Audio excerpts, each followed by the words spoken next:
bowl season has just ended. Wait, no, we still got the playoff. We still got the national championship. Still got the national championship. So I guess it hasn't ended yet, but for both of our teams, bowl season has ended. You want to start with my team or you want to start with your team? Oh, we can start with the Orange Bowl, man. Damn. Woo, absolute worst case scenario. It just so happened that, unfortunately, Michigan played their absolute worst game at the biggest moment of the season.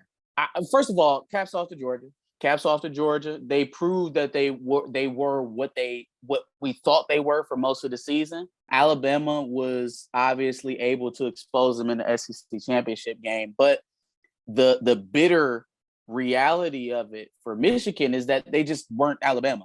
Yeah, I felt like for the better part of the whole year, I would say, you guys had an amazing run game that just didn't quite show up against Georgia, which it's not really their fault. It's more that Georgia is just good at everything. So with the running game in particular, I felt like Michigan, for the first time all year, struggled with the athletes that lined up on the other side of them, right? We didn't get a chance to tire Jordan Davis out because he was kicking our ass from jump, right? It was one play where Vastardis, our center, is pulling, and one of them defensive ends damn near decapitated Vastardis. They kind of set the tone very early, and they let us know that it was going to be a long night. And so I felt like they saw that, be it Harbaugh or Gaddis, and they shied away. They blinked for the first time all season. They weren't as stubborn on the run as we thought they were going to be. I think Hassan Haskins only had 4 carries in the first quarter, which is nonsense. Plus, with you guys playing from behind, it's kind of hard to get the run established. The running game going, yeah, absolutely.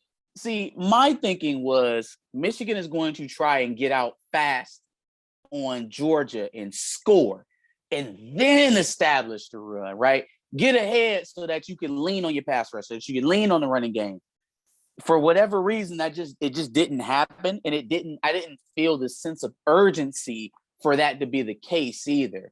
Offensively, I felt like is where most of the blame has to lie here, because in games like that, if you're not able to match the other team's intensity, this is not playing Nebraska in October. This is not, you're not playing Rutgers. You know, it's Georgia. And if you give them enough space, they will blow you out the water. The reason why I'm landing at the offense's feet is because they got 27 in the first half. They ended up with 38 or 34, something like that. So for all of the nonsense that happened on defense in the first half, Vincent Gray just looking at the ball and absolutely shitting down his leg and stopping. Fam, I got so mad that I envisioned myself putting a hole through my television, so I couldn't do anything else but just get up and walk out of the house. Like, I literally took a walk around the block when that shit happened. The minute he looked up and stopped, but for all of the lack of pressure we got, right, and they did a good job scheming around Jabo and Aiden. They did a good job of studying those guys on film and seeing what works against them. Aiden, it's the quick stuff. Get it out quick so that he doesn't have a chance to bull through your tackles. Jabo, run at him. That's honestly one of the reasons I feel like he should come back next year, because he hasn't honed that part of his game yet. But they knew what to do to nullify our guys. Defensively, though, second half, they bowled up. I'm watching the second half, and I'm like, all right, well, if we get a score here and stop them, yeah, it's 18 points, but you can get that back in 3 possessions. It's 3 touchdowns and 3 2-point conversions, but it's doable. And the defense, at least in the third quarter, got plenty of stops. Plenty of opportunities for you to cut into this lead. And even when they went to J.J. McCarthy, it just wasn't clicking. So in retrospect, for the year for Michigan, I will say it was still a satisfactory year. Any year you beat Ohio State and win the Big Ten is a good year. But now we know from this game now what it takes You know what you need when you get to that level, right? If there's one thing that I can say, if I'm being fair, is that with Ohio State winning the Big Ten as often as they do, and going on to play in playoff games, whether they win them or not, it's a different level of expectations. We're not looking at the Citrus Bowl or the Alamo Bowl anymore. It's a playoff game, and they're not playing. Georgia has something to prove. They got embarrassed, and they were looking to prove that they were one of the best teams in the country. Michigan seemed like they were just happy to be there. You get 1 year of that. It's your first year. After that, this should be the standard moving forward. So as disappointing as it is to see them go out like that, I still have optimism for the future. We didn't come into this season having any not even the faintest idea of getting to a national championship. So the fact that we were a game away, it still is an amazing thing for us this year. So I'm hoping they use this as fuel. I'm hoping they use this as fire. We're not the first team to get blown out in a playoff game. We won't be the last. Hopefully we can be one of those teams that takes one of those blowout losses and internalizes it and pushes us forward to do better when we arrive next time. Yeah, no, I would agree. You guys gave it a hell of a try. So there is something to be said that you guys made it to where you made it when all the expectations were completely low on you guys. So, I know we talk a lot of shit, but congratulations to you guys. You did show up, and you tried your best. That's all that matters. It's a maturation, right? So we exceeded expectations all year until we didn't, and then that's kind of what it boils down to. We'll try to get back there. We'll try to get back and do better next time, right? I seem to remember a certain team having a pretty bad loss in a playoff versus a team that they hadn't beat in their program history. And then they got a chance to play them again in the playoffs, and they wiped them off the face of the earth. So, yep. If history tells us anything, that this is not where it ends. This is obviously, it sucks for the seniors, but even for them, this is a season that will go on with them forever. So, shouts out to them, and let's get back to work in the spring. Sure. So, Ohio State obviously beat the Utah Utes in the Rose Bowl. I'm going to be honest with you, for the first half for the most part, it was kind of scary hours. I think we were down by a couple of scores. Utah were doing their thing pretty much up until Utah's quarterback got injured. They were kind of doing what they wanted. I mean, granted, we still have a high-powered offense, so we were able to kind of, take advantage when we could. But, I mean, they were just scoring out will, kick returns. We were making mistakes on the defensive side of things. DBs looked terrible. For the first half, it was not good. And then Jaxon Smith-Njigba is ridiculous. Jaxon Smith-Njigba is ridiculous. Best wide receiver on your team this year, and that's with Garrett Wilson and Olave being on the roster. Yeah. Yep. I think he had 1,300 yards this year. I think he was the leading receiver this year. 1,300 yards, 346 of them came in the Rose Bowl. How do you feel? Because I even seen the great Kirk Herbstreit acknowledge this. And it's not necessarily to take away from, because it was a record-setting performance. I just have to say, would he have gotten 350 if a running back wasn't guarding him? Like, he had a great game against us. He didn't get 350 is insane. And this is not so much of a criticism even on Utah as it is the watered down bowl season that we have now, where teams are so bad off that they are putting players in positions that they have never played versus the opposition that may be the best in the country. That's insane. No, you're right. You're absolutely right. I'm looking at it and I'm like, okay, so obviously both of these teams are missing a lot of players, right? There's a lot of missing names on both of these rosters. But watching how Utah honestly, watching it on the playback, because when it happened, I was too depressed to watch. But first half, Utah making Swiss cheese of Ohio State's defense after They had to have spent this last month and change focusing on that. Had to, regardless of who's out there playing. There's no way that the number one focus on that team wasn't, hey, we're not about to let Utah move the ball on us. There's no way that wasn't the discussion coming into this. And yet they were able to do so at will, even in the second half to a certain degree, but like you said, till the quarterback got knocked out, and that kind of threw things off.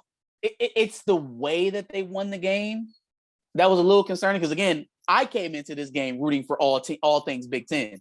And we started off pretty nice actually until New Year's Eve. And then all of a sudden we start falling off the face of the earth. Us, Iowa, Penn State all fall. But yeah, I went into this trying to root for Ohio State. And it's just, if this is the future of bowl games, maybe we don't need so many.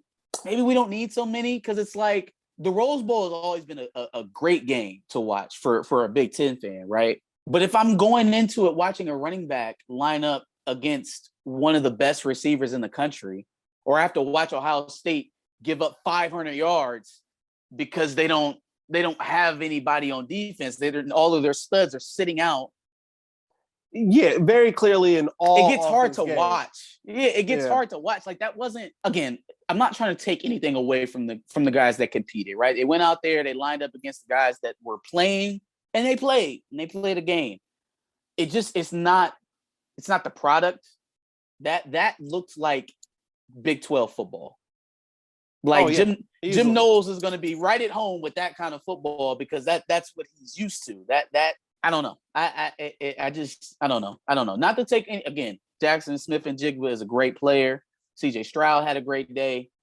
I don't know. Something didn't sit right with me just about the performance that was put on altogether. It seemed almost lackluster. I don't know, man. And this is not the only game either, right? I'm sitting up here watching Michigan State play Pitt without Kenneth Walker and Kenny Pickett. What is the point of watching this game?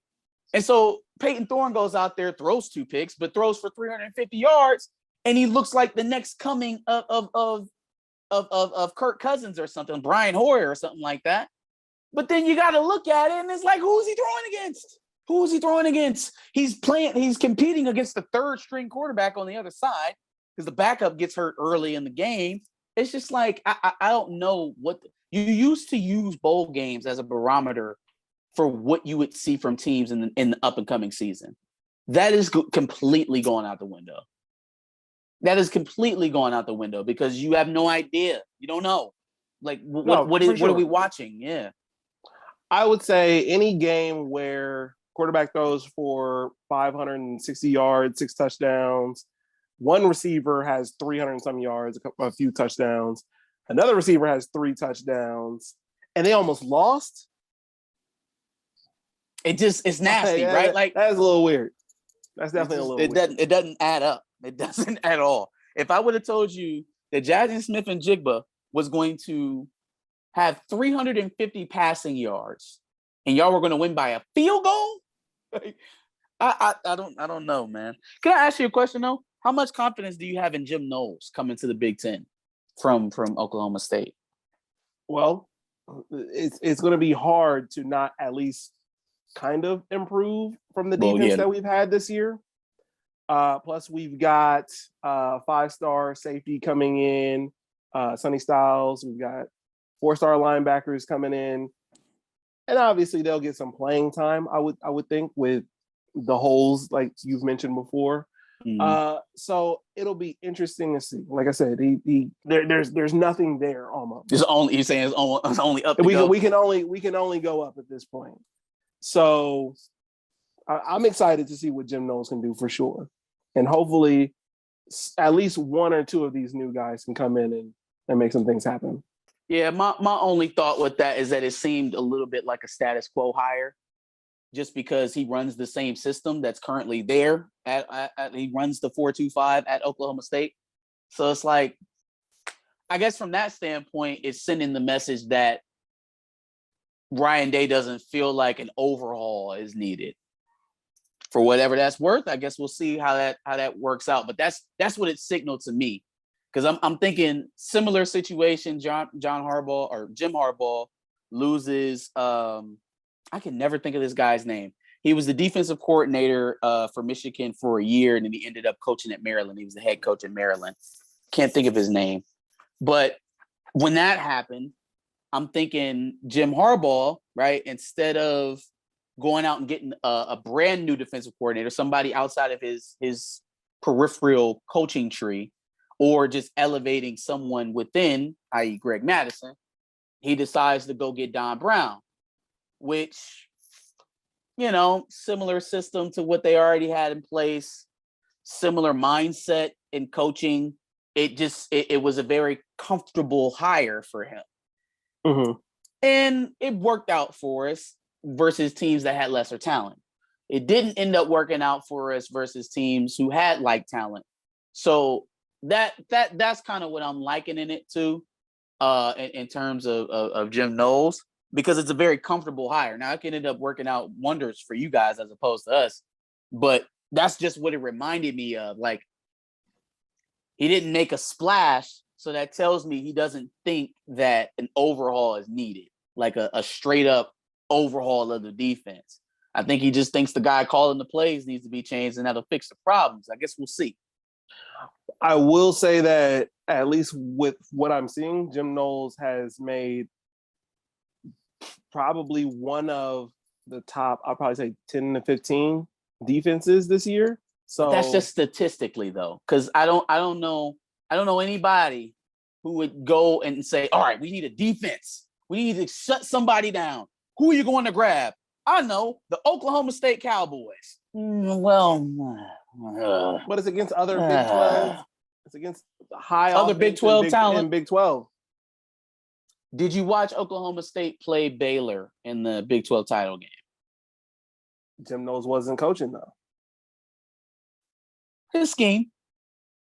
True. His scheme, his players. But you know what? I'll give him the benefit of the doubt there, right? He wasn't there to coach it, so that's not his responsibility. I guess my thoughts of it is that, there aren't any Wisconsins in the Big 12. There aren't any Iowas. There aren't any Michigans. There aren't any teams that are going to come out on a cold Saturday afternoon and say, hey, we're going right there. That's where we're coming, right here, and we're going to do it about 40, 45 times this game. Stop us. Like, that team does not exist in the Big 12. So, at the very least, I feel like it'll be an adjustment period, maybe. Sure. But it just, mainly, I thought about it because it just doesn't seem as though Ryan Day feels like there is the urgency to change things on defense doesn't necessarily seem like it's that high. Just more so, maybe he didn't have the biggest or the most confidence in, Kerry Combs and the play callers that were already in house. Is he going to stay on, or is he getting fired? That I don't know. I didn't hear anything about Kerry Combs. But then again, there's also, like I said, a lot of excitement behind guys like 5-star safety Sonny Styles, 4-star CJ Hicks. No, 4-star Gabe Powers, 5-star CJ Hicks as linebackers. So we'll see. We'll see how it goes. Even if it doesn't happen this year, maybe it happens in, year 2, year 3. Yep. Any other thoughts on your game, our game? No, man. I'll probably mention some other stuff in our dubs and nails. That's about it. Give us your thoughts on this college football season. Tell us how your team did, what you're expecting to do next year. Give us that all in the comments below. And make sure you check out our Big Ten playlist to the left of us. And make sure you subscribe. We talk about college football whenever it's happening. So I guess at this point next season. See you next year.